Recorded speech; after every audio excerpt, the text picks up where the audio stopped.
इस मंच के माध्यम से बहुत सारी चर्चाएं, बहुत सारा संवाद आप तक पहुंचाने का प्रयास रहेगा और ये कोशिश रहेगी कि आप भी उस संवाद का हिस्सा बने और हमारे साथ जुड़ें।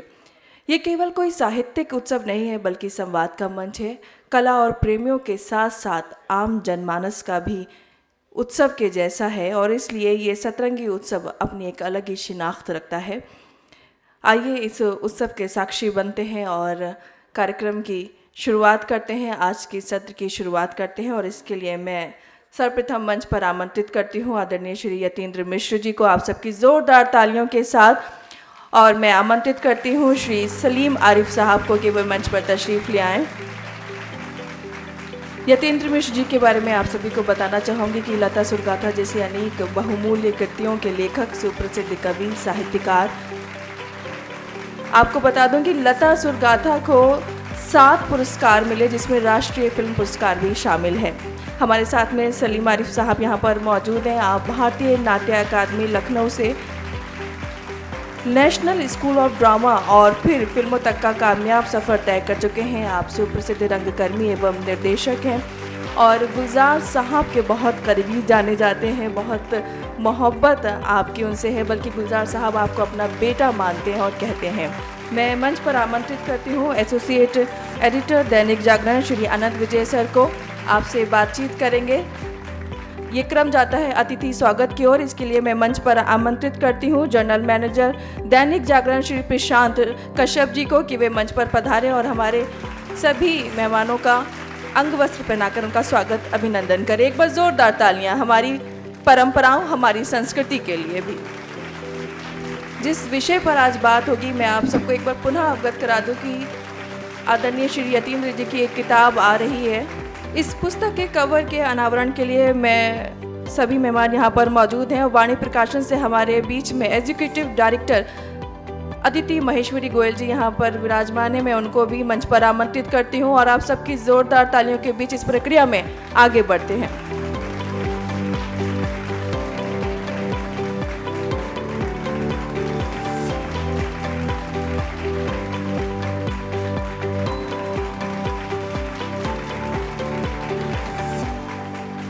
सबसे पहले मैं यतीन्द्र मिश्र साहब का इस्तकबाल करता हूं और तहे दिल से आपका शुक्रिया अदा करता हूं कि आपने गुलजार साहब जैसी शख्सियत पर एक इतनी महत्वपूर्ण पुस्तक लिखी। और धन्यवाद देता हूं अदिति महेश्वरी गोयल जी का भी और यतीन्द्र जी का भी कि पुस्तक के कवर के अनावरण के बाद हमने उनसे आग्रह किया कि मज़ा नहीं आएगा, तो उन्होंने दैनिक जागरण संवादी के मंच का सम्मान करते हुए गुलजार साहब की किताब की डमी हमारे लिए तैयार करके आई है और ये पहली प्रति इस पुस्तक की दैनिक जागरण संवादी के मंच पर आपने दिया। अदिति जी आपका बहुत धन्यवाद। यतीन्द्र जी आपका भी बहुत बहुत आभार।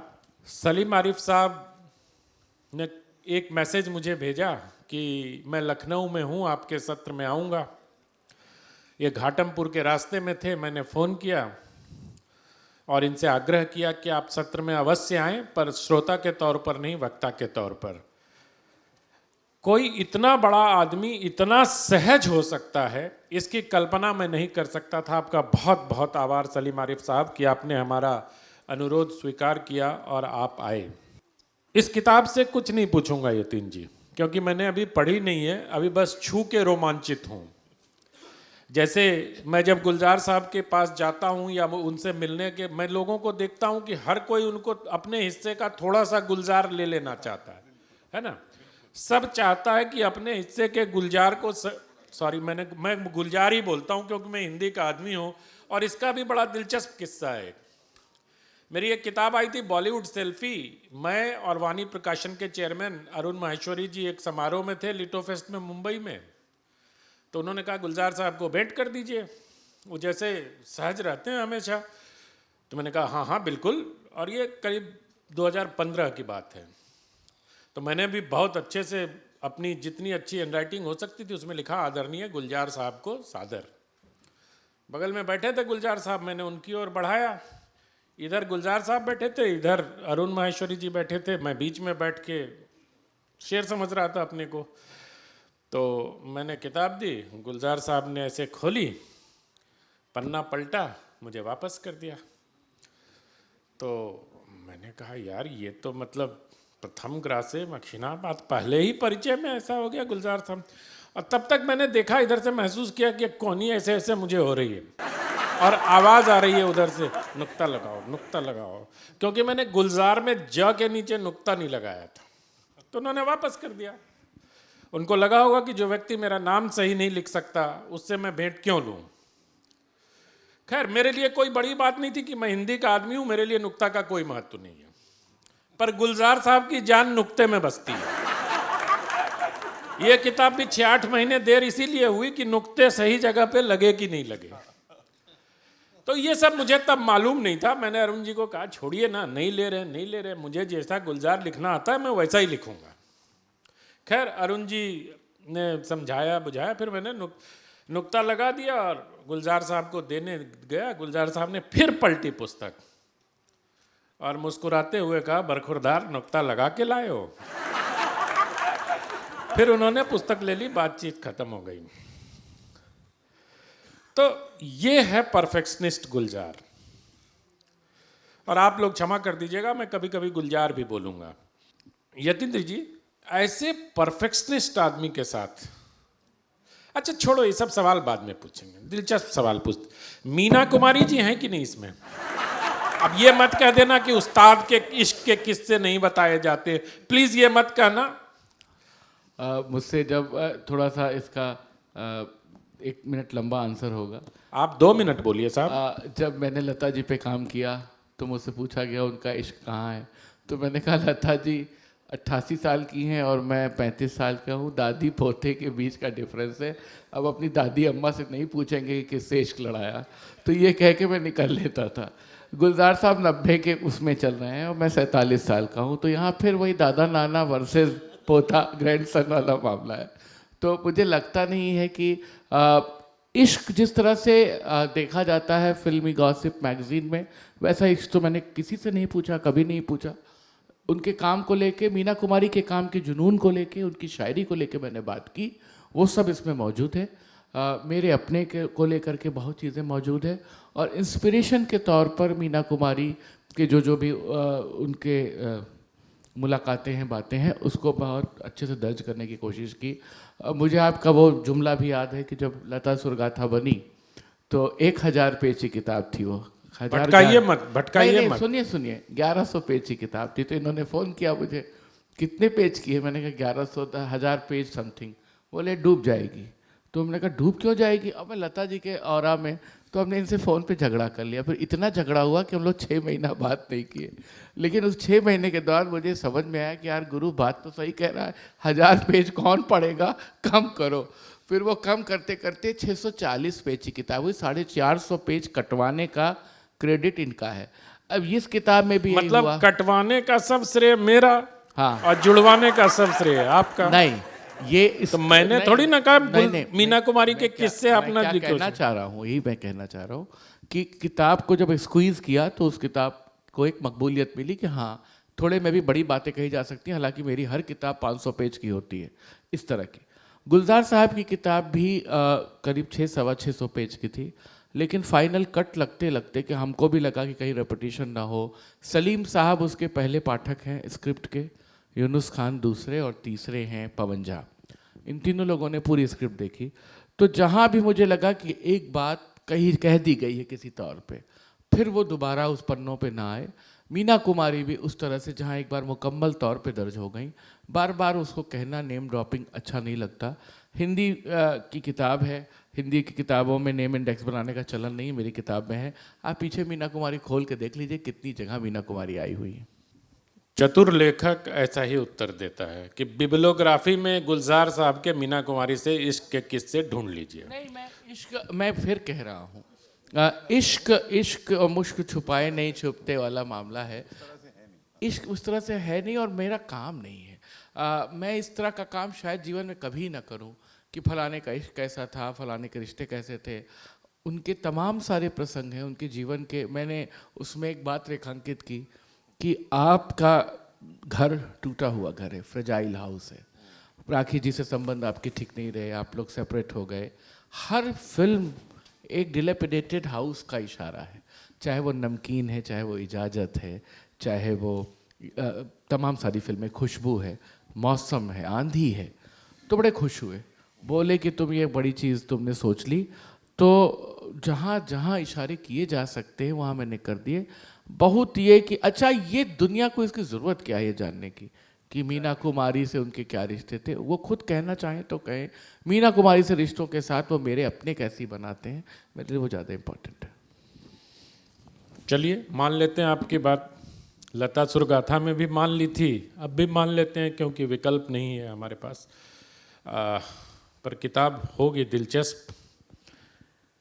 सलीम साहब, आप तो फिर वही, आपका तो बाप के इश्क के किस्से नहीं पूछे जाते, इसलिए मैं आपसे पूछता ही नहीं। सलीम साहब से जब कोई पूछता है कि मीना कुमारी और गुलजार के कैसे रिश्ते थे, तो ये एक पंक्ति का उत्तर देते हैं कि बेटे से बाप के इश्क के किस्से नहीं पूछे जाते। उसके बाद वो निकल लेते हैं। ऐसा कुछ तो नहीं मैं है। पूछता ही नहीं हूँ आपसे। नहीं, मुझे लगता है कि जो पूरा परसेप्शन है उसको थोड़ा सा, जिस इश्क is not the right word, क्योंकि इश्क को हम जिस तरह से फिल्मी कॉन्टेक्स्ट में देखते हैं वो बिल्कुल गलत है। हाँ, एक था जब वो लोग साथ काम कर रहे थे, और मेरे अपने बनने में, जैसा कहा यतीन भाई ने, मीना जी का बहुत बड़ा रोल है फिल्म में भी और उस फिल्म के बनने में भी, है ना। उसका आपने किताब में जिक्र भी किया, और इसलिए वो बार बार आती हैं। और चूंकि वो अपनी शायरी की किताब, डायरी गुलजार साहब को दे के गई थी, इसलिए लोग इस ख्याल से ले उड़ते हैं कि ज़रूर कुछ और रहा होगा जिस वजह से उन्होंने ये किया। लेकिन एक बहुत ही मोहब्बत और इज़्ज़त का रिश्ता दोनों के बीच महसूस होता है, ऐसा मुझे हमेशा लगा। और उसको गुलजार साहब ने कभी ऐसी कोई बात नहीं कही है जो पब्लिक डोमेन में ना हो। तो जो चीज़ें आप जिनके बारे में जानना चाहते हैं, ये किताब का मुझे लगता है कि जो इंटरेस्टिंग बात है वो ये है कि जो लोग गुलजार साहब को जानते नहीं हैं वो ये किताब पढ़ के उनको महसूस कर सकते हैं, उनको देख सकते हैं, उनको नज़र आ सकता है कि ये आदमी दिन में घर में कैसे रहता होगा, दफ्तर पे बैठ के कैसे काम करता होगा, गाने लिखते हुए क्या सोचता होगा।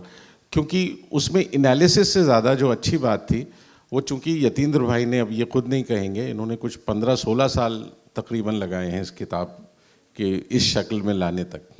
तो जो 15 साल की इनकी यात्रा है गुलजार साहब के साथ, उसको एक ख़ास तरह से, वो ट्रांजिशन तो नहीं कहना चाहिए, लेकिन एक जैसे रनिंग ट्रेन से एक छवि सी आपके बनती चली जाती है एक लैंडस्केप की, तो वो कुछ इस किताब में वो फील भी है।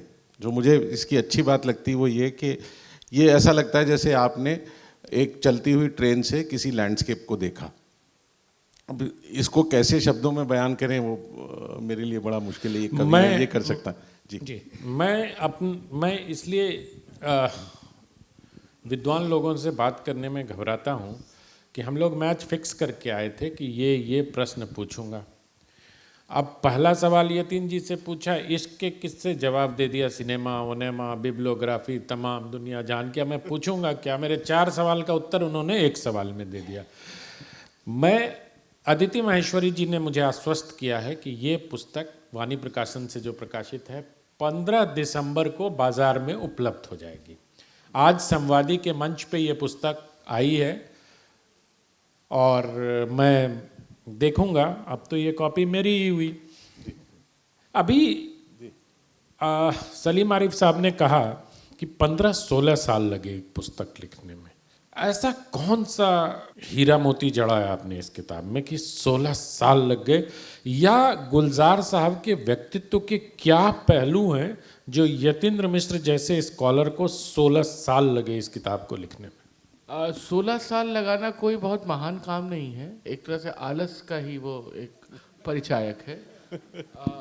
बात यह है कि मैंने 2003 में गुलजार साहब पे काम शुरू किया, तो उस तरह से मुकम्मल 20 साल होते हैं। लेकिन 2009 में लता जी पे काम शुरू कर दिया, और बड़ा डरते डरते मैंने कहा, लता जी अवेलेबल हो गई, उन्होंने कहा मैं तुम्हें इंटरव्यू दूंगी। अब काम चल रहा है गुलजार साहब पे, बीच में आ गई लता मंगेशकर। लता मंगेशकर के लिए था कि अगर मैं उनका काम टालता तो शायद जीवन में कभी ना हो पाता। तो मैं एक दिन बॉम्बे उनके घर गया। अब यहाँ पे एक बड़े किरदार की झलक देखिए। मैंने कहा सर ऐसे हल्की फुल्की बात की। फिर मैंने कहा कि वो दीदी पे बात करनी है, इंटरव्यू करना है, किताब करनी है, कैसे करें। तो उन्होंने कहा कि मुझसे बड़ी है, मुझसे पहले इंडस्ट्री में आई, उनका योगदान जाहिर सी बात है हम सबसे बड़ा है, तुम्हारा फ़र्ज है कि पहले उनका काम पूरा करो फिर मेरे पे आओ और मैं इंतज़ार करूँगा। और 2009 से 2016 तक 7 साल मैंने काम स्थगित रखा, गुलजार साहब के संपर्क में रहा, बातचीत होती रही, लेकिन एक तरह से बायोग्राफी वाला काम नहीं हुआ। तो वो 20 में से 7 साल निकाल दें तो 14 साल होते हैं, 13-14 साल। जो गुलजार साहब ने अपना प्रीफेस लिखा है, वो भी लिखा है कि मुझे अयोध्या पहुंचने में 14 साल लगे। अच्छा, गुलजार साहब का प्रीफेस भी है इसमें? नहीं, प्रीफेस नहीं, उनका एक ऑथराइज्ड लेटर है, नोट है। अरे वाह। हाँ, तो ये सब बताते चलिए, क्योंकि तो मैंने ये अच्छा ये उर्दू में जो लिखा है, हाँ, इसका तर्जुमा। 14 बरस लगे मुझे अयोध्या पहुंचने में। बहुत जल्दी पहुंच गए। राम जी को तो 500 साल लगे। तो जो आप कह रहे हैं कि हीरा मोती नहीं चढ़ा, एक पर्सपेक्टिव है कि अच्छे से समझूं, अच्छे से लिखूं उस किरदार को। फिल्में बहुत थी, बहुत सारे फिल्मों के डायलॉग थे, डायलॉग पे काम नहीं होता था, सॉन्ग्स पे बात हो जाती है, बनाई फिल्मों में बात हो जाती है। कौन जानता है कि उन्होंने अर्जुन पंडित जैसी फिल्म लिखी है, उन्होंने बावर्ची के डायलॉग लिखे हैं, उन्होंने गोलमाल लिखी है, उन्होंने संघर्ष जैसी एच.एस. रवेल की फिल्म लिखी है जो एक पीरियड ड्रामा है, और उसके फिर तमाम सारे किस्से, पार्टीशन का समय, बचपन उनका, कैसे वो दिल्ली के सदर बाजार एरिया में आते हैं, रहते हैं, कैसे उनको परिवार से अलग किया जाता है, बॉम्बे भेजा जाता है। तो वो बहुत फ्रेजाइल, टूटे टूटे सब्सटेंस में जोड़ने का एक मामला था गुलजार को। और मैं हमेशा से हर जगह एक डिस्क्लेमर के साथ बात करता हूँ, जो इस किताब में भी है। ये कोई बात किसी भी किरदार, किसी भी व्यक्तित्व पे मुकम्मल नहीं है, मेरा पर्सपेक्टिव है। मैं कैसे कह सकता हूँ कि गुलजार इसके साथ कंप्लीट होते हैं? अभी तो काम कर रहे हैं, ईश्वर करे वो 10-5 साल और आगे काम करें, सक्रिय जीवन जिए। आपको अगर गुलजार पढ़नी है मेरी किताब, आपको अगर लता सुरगाथा पढ़नी है, दिस इज़ माई पर्सपेक्टिव। ये एक अधूरा सच है, उस अधूरे सच के जो फैक्ट्स हैं वो कंप्लीट है, कोई आकर के उसको मुकम्मल कर दे। क्योंकि मेरे से पहले मेरे ख्याल से दर्जन भर किताबें गुलजार साहब पे पब्लिश हो चुकी हैं, और हर किताब में कोई प्यास छूटती है, कोई बात अच्छी लगती है। तो यही मेरे साथ भी होने वाला है। तो कोई तीर नहीं मारा है मैंने, और मैं बहुत महीन काटने वाला आदमी हूँ। मुझे डर लगता है कि महीन काटने वाला, अच्छा, काटने वाला महीन बुनाई करने वाला आदमी हूँ।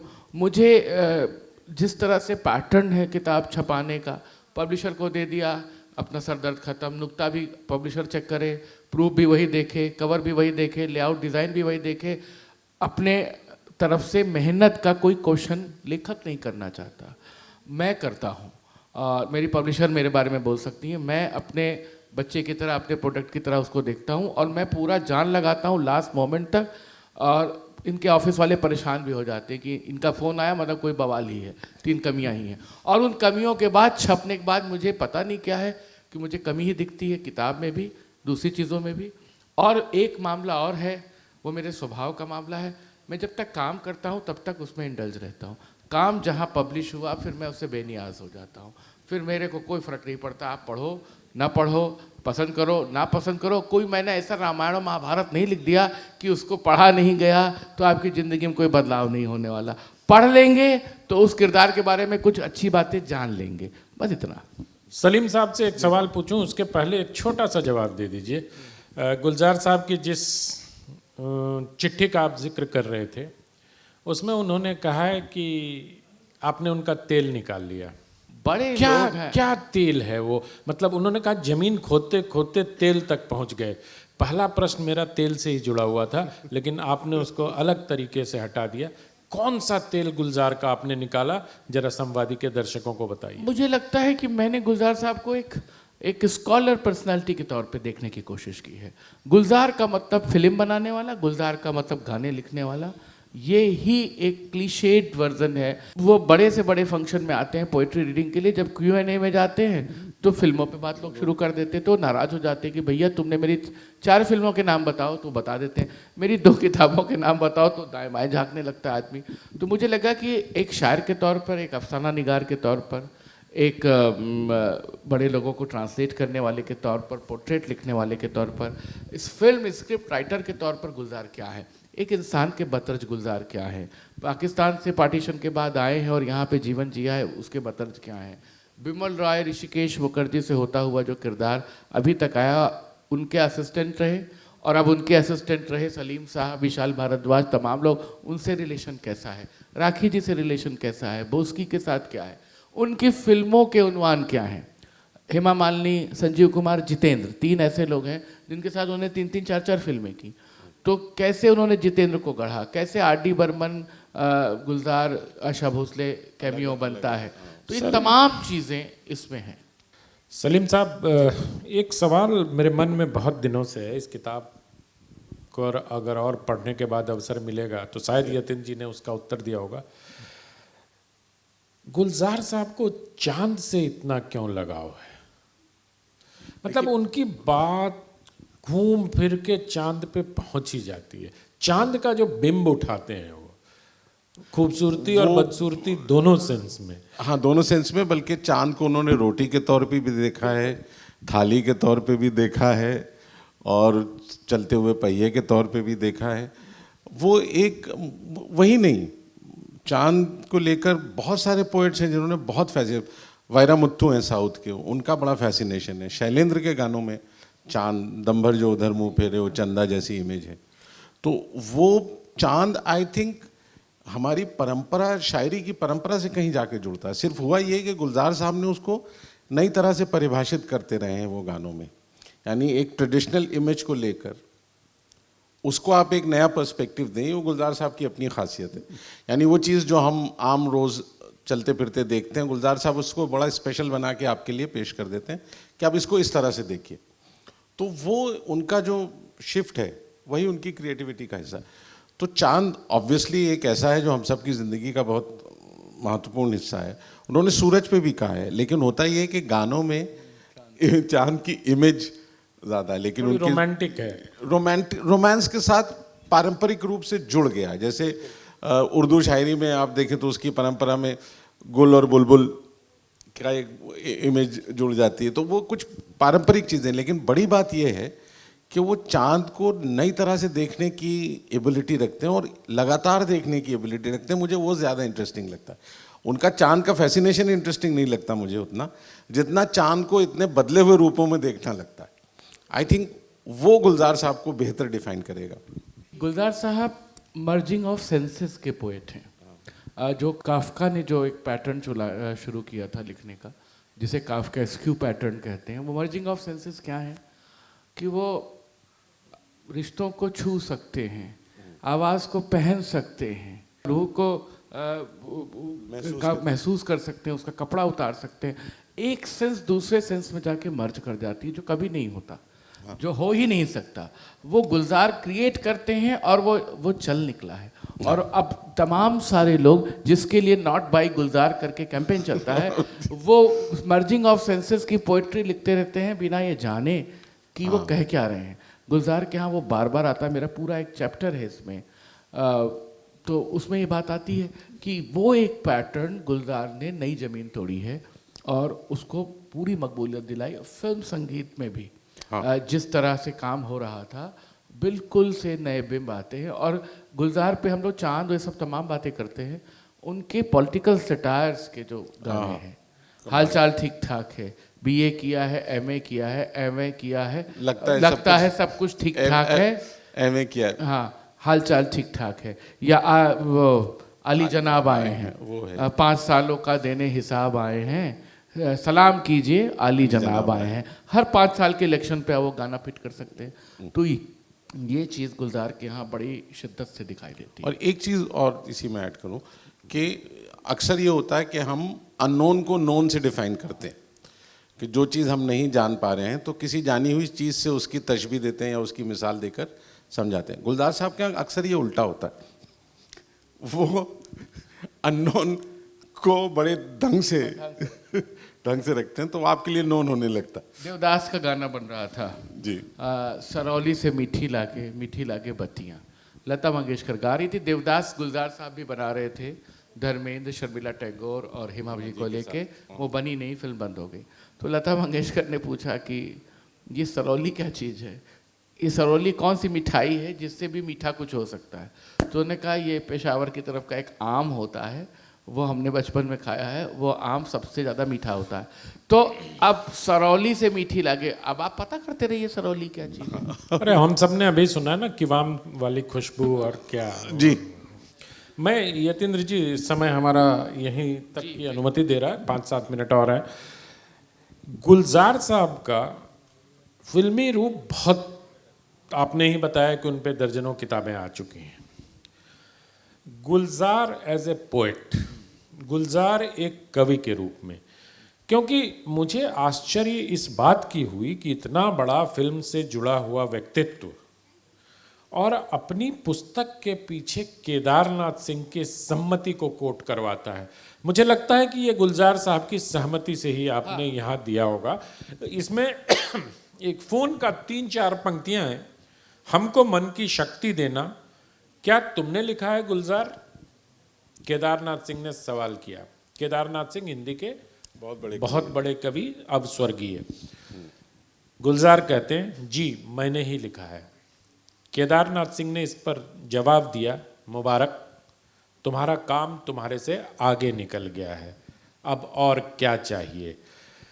ये कब की बात है यतीन्द्र जी, और ये गुलजार ने कब लिखा था? ये और 2007 कब उनका काम उनके नाम से आगे निकला? गुड्डी 70 की फिल्म है, 1971 की, और गुड्डी का गाना है हमको मन की शक्ति देना मन विजय करे, जो बहुत सारे फिल्म स्कूलों में प्रार्थना की तरह प्रेयर के तौर पर गुलजार साहब के साथ केदारनाथ सिंह की ये बातचीत 2017-18 की है कि उस समय बम्बई के किसी एक फंक्शन में केदारनाथ सिंह ने पूछ लिया था। मैं था उसमें। अच्छा बताइए, अब तो सलीम साहब बताइए। नहीं, वो हुआ यही कि ये गाना स्कूल में, गांव में, इधर उधर सब जगह इस्तेमाल होता है। बतौर गुलजार साहब को भी नहीं पता कहाँ कहाँ होता।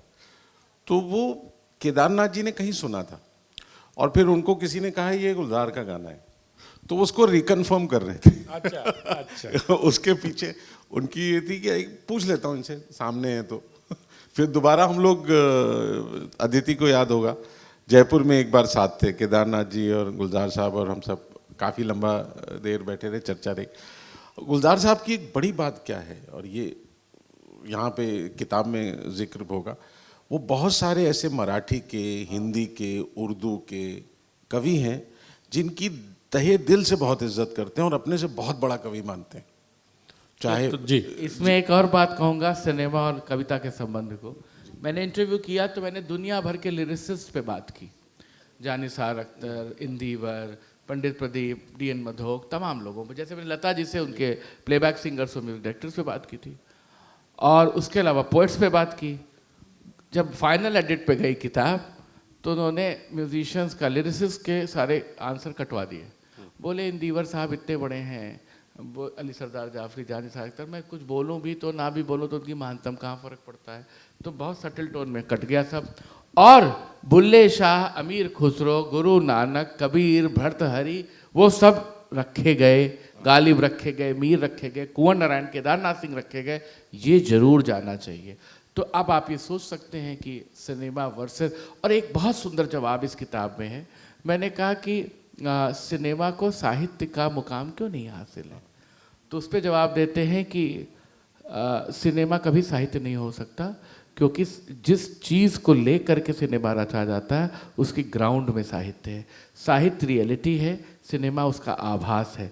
तो सिनेमा की, साहित्य की अमरता वो ऐसी है जो कभी झुटलाई नहीं जा सकती। तो सिनेमा को 7 जन्म लेना पड़ेगा, साहित्य के बराबर नहीं पहुंचने वाला है। गुलजार साहब के और एक उदाहरण इसी से जुड़ा हुआ, उन्होंने मुझे यही, जब डिस्कशन हो रहा था तो उन्होंने कहा देखो सिनेमा को 100 साल हुए हैं और एक पुस्तक है देवदास। तो देवदास के 150 वर्जन 100 साल के सिनेमा के इतिहास में बन चुके हैं, लेकिन देवदास अपनी जगह है। तो साहित्य साहित्य है, उसको इसी बात को दाएं बाएं आप नहीं कर सकते। एक आखिरी प्रश्न सलीम साहब और यतीन जी आप दोनों से है।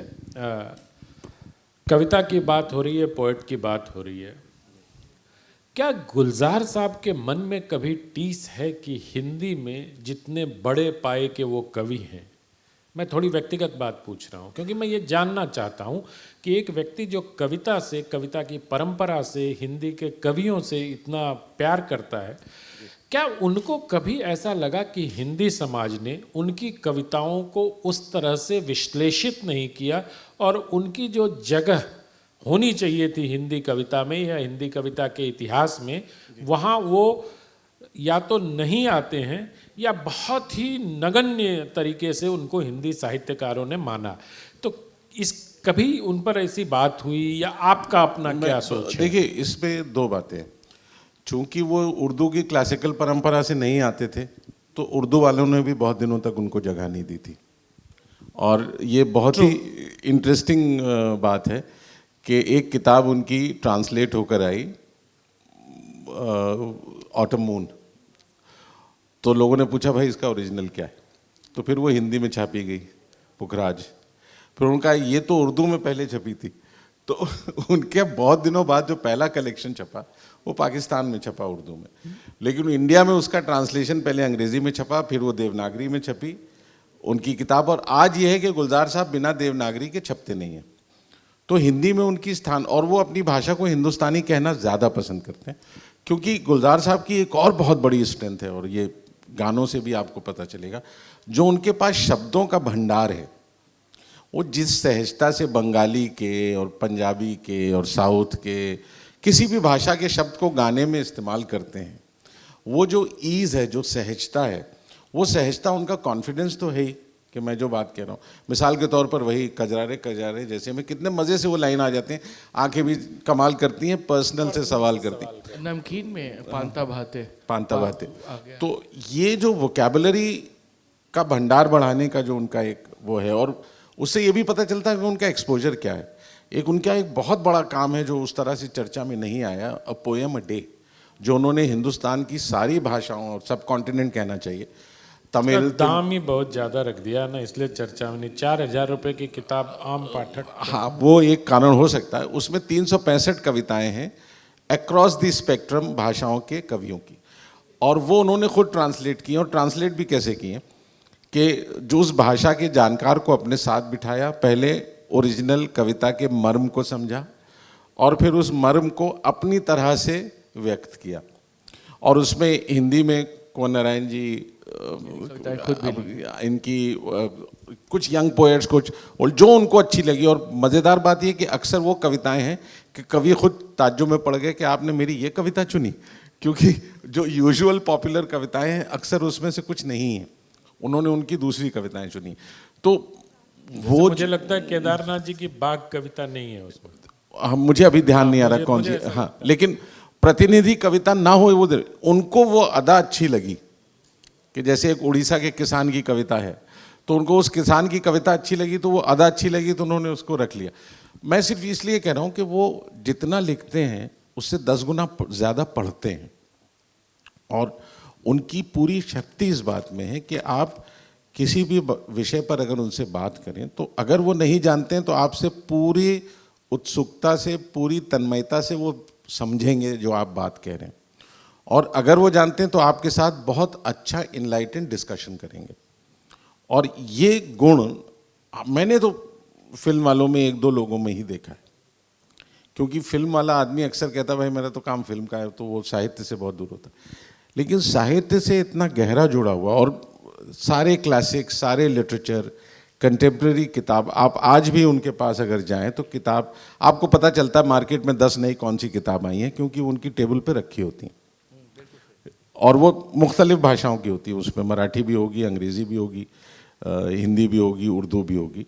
और हिंदी में तो अक्सर ऐसा होता है कि मैंने कभी उनको पढ़ के, उनको अगर थोड़ी सी अड़चन हुई तो मैंने पढ़ के सुना दी उनको, उन्होंने कहा ये, या कभी उनको ज़रूरत महसूस हुई तो इसका ज़रा हिंदी कर दें, तो उर्दू का मैंने हिंदी कर दिया। तो इस तरह से मुझे पता चला कि उस आदमी का एक्सपोजर कितना है, वो उस एक्सपोजर से ही उनका मानस बना है। और वो नितिन जी, कहीं से आपका मेरे मूल प्रश्न पे बताइए, जोड़िए मत कुछ। उनको कभी आपको महसूस हुआ कि उनके अंदर कहीं एक कोना सूना है, उनको लगता है कि मतलब हर किसी को मुकम्मल जहां नहीं मुझे मिलता? लगता है कि होगा ज़रूर, क्योंकि एज ए पोएट तो वो उसको बहुत सुंदर तरीके से प्रस्तुत करते हैं, और एक लेखक के बतौर जाने जाएं, वो उनकी सबसे बड़ी कामना है। एक बड़े फिल्मकार के रूप में उनको देखो ना देखो, उनको फ़र्क नहीं पड़ता। इस किताब में वो पीछे पड़े थे कि ये सिनेमा के अंश कम कर दो, लिटरेचर का बढ़ा दो। मेरी समस्या ये कि आप एक अथोराइज बायोग्राफी कर रहे हैं, पब्लिक में से कोई उठ के कह देगा साहब फला फिल्म पे बात नहीं की है, फला डायलॉग पे बात नहीं की, गाने पे बात नहीं की। तो वो इस बात का बहुत ध्यान रखे कि पोइट्री के, और उनकी पोइट्री ही नहीं, लिटरेचर से रिलेटेड उनके जो कंसर्न्स हैं, उनकी सारी बातें ठीक से आ जाएं दुरुस्त ढंग से। तो वो एक बहुत अच्छे ढंग से लिटरेचर की बात की उन्होंने। बहुत बहुत धन्यवाद यतीन्द्र जी बहुत आपका। धन्यवाद, बहुत आपने देखा ही मुझे आदेश हो जी, गया जी, कि बहुत। कार्यक्रम समाप्त किया जाए, तो मैं बहुत अनुसार- धन्यवाद जागरण आप संवादी सभी का। का, इसलिए भी कि गुलजार साहब की किताब आने के लिए जो भी आयोजन होने, उसका ये पहला प्रोग्राम है। वाकई बहुत मेरे लिए भी बहुत खुशी की बात है कि मैं यहाँ आज उनकी इस किताब पर और उन पर चर्चा में आपकी शामिल हूँ। अमानत सलीम आपको साहब ने लौटा बहुत दूं। इस किताब को देखा है और इसको बहुत अच्छे से एक्नॉलेज किया। 2012-13 से जब से मैं काम लिखने की शक्ल में लाया था, ये जुड़े हुए हैं। मैं इनका बहुत आभारी हूँ, इनका और लुबना भाभी का, लुबना सलीम का। Thank you. बहुत बहुत धन्यवाद आप लोगों का, और आप लोगों का भी धन्यवाद। सलीम साहब आपका आभार, आपने हमारा मान रखा और हमारे एक फ़ोन कॉल पे आप लौट आए। घाटमपुर नानी घर जा रहे थे, सलीम साहब को हमने मतलब ज़्यादती की हो तो क्षमा करेंगे।